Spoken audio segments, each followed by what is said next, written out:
Aziz milletim, sizleri en kalbi duygularımla, muhabbetle selamlıyorum.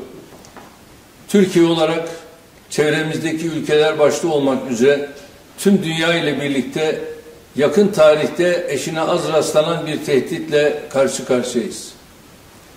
Bu tehdit bulaşıcı bir hastalıktır.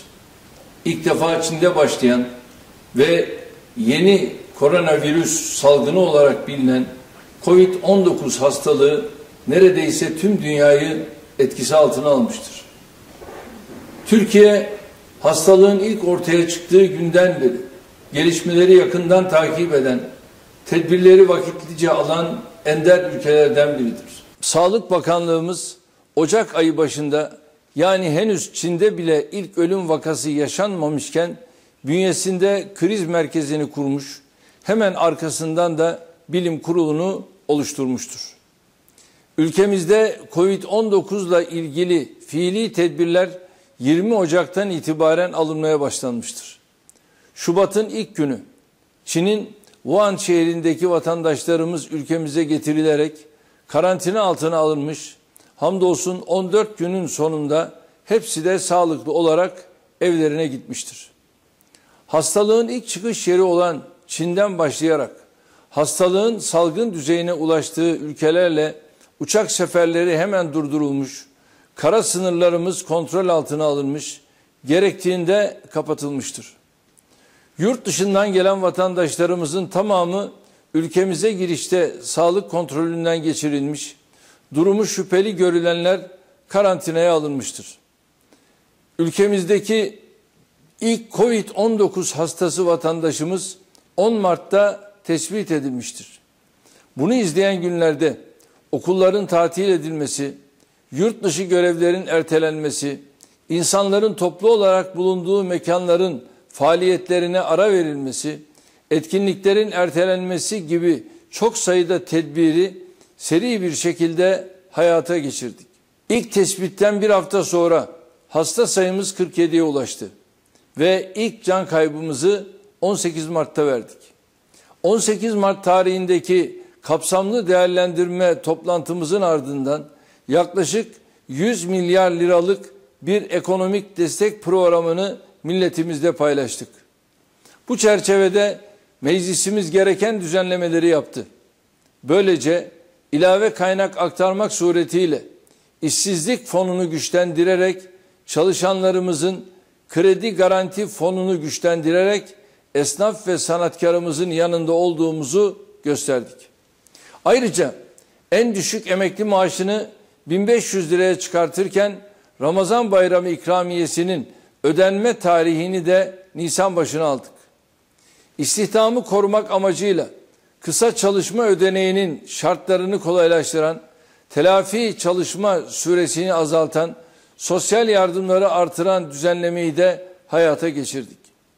Hem hastalıkla mücadele hem de bunun ekonomik sonuçlarının telafisiyle ilgili ihtiyaç duyulan ilave tedbirleri peyderpey ilan ettik.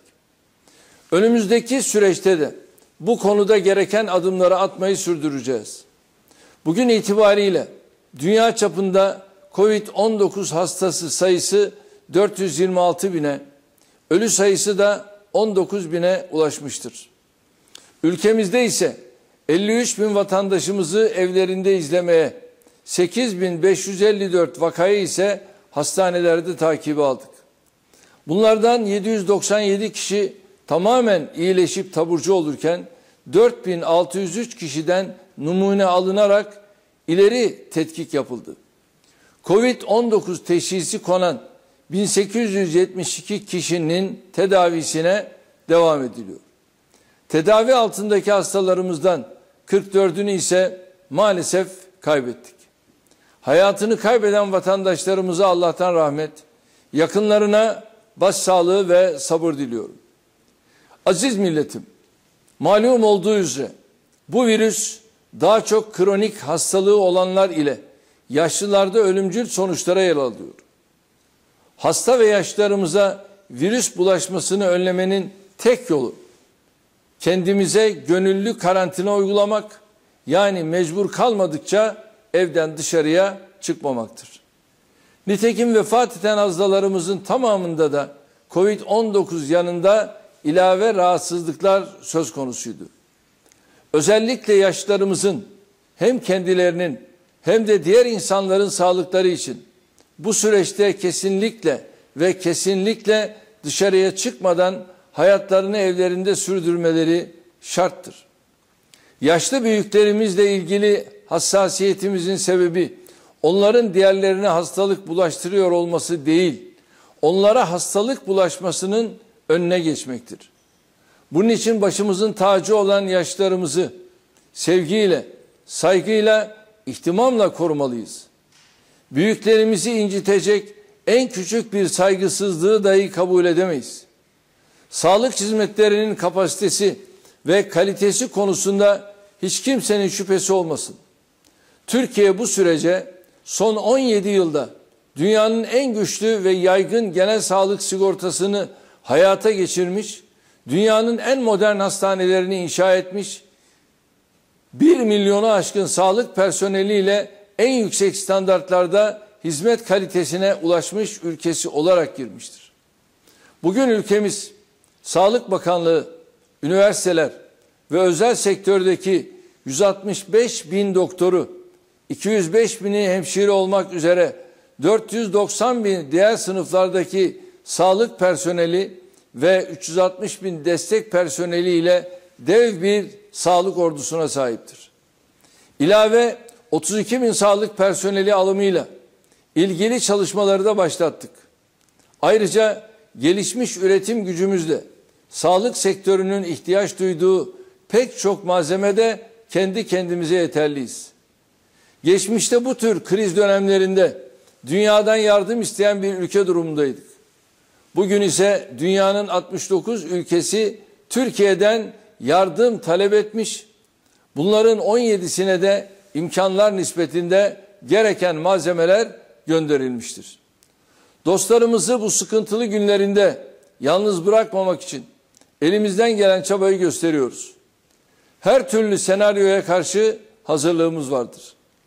İyi bir izolasyonla hastalığın yayılma hızını 2-3 hafta içinde kırarak bu süreçten olabildiğince en kısa sürede ve olabilecek en az hasarla mutlaka çıkacağız.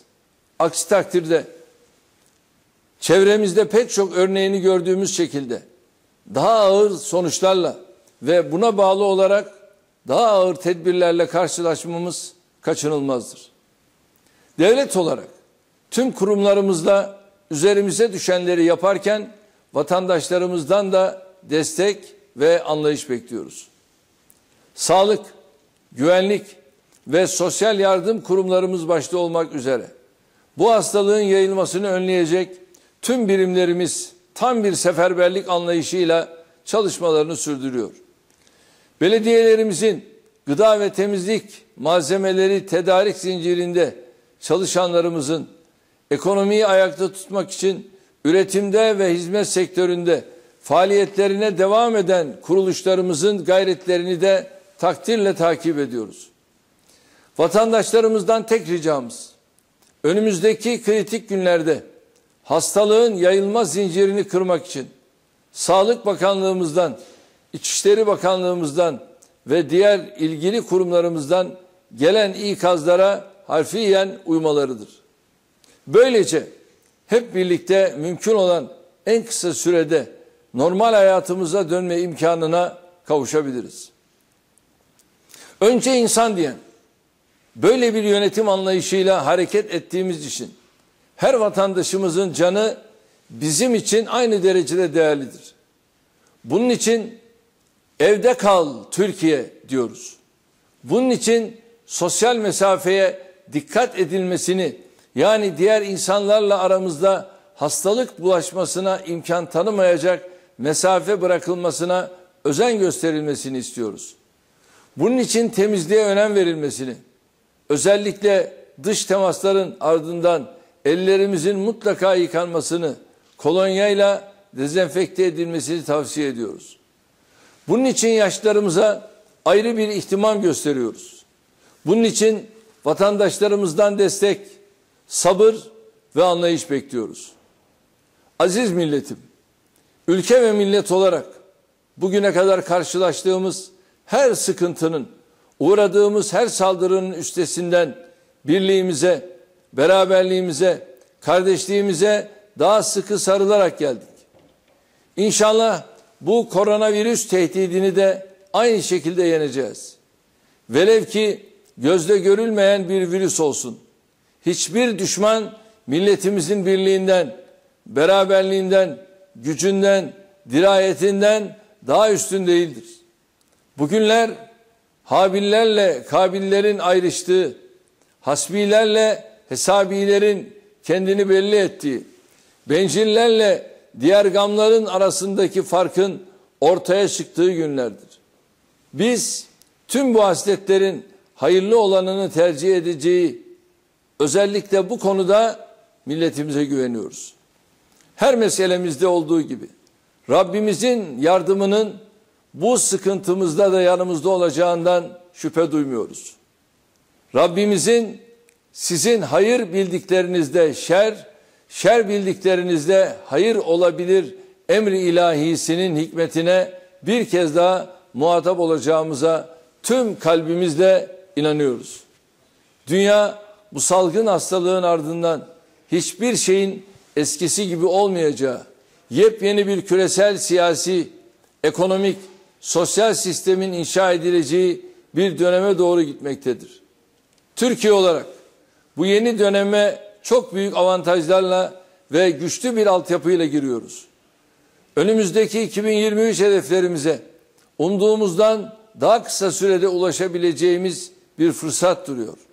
İnşallah aydınlık yarınlar bizi bekliyor. Yeter ki ikazlara riayet edelim. Sabırlı olalım, dikkatli olalım. Dikkati elden bırakmayalım.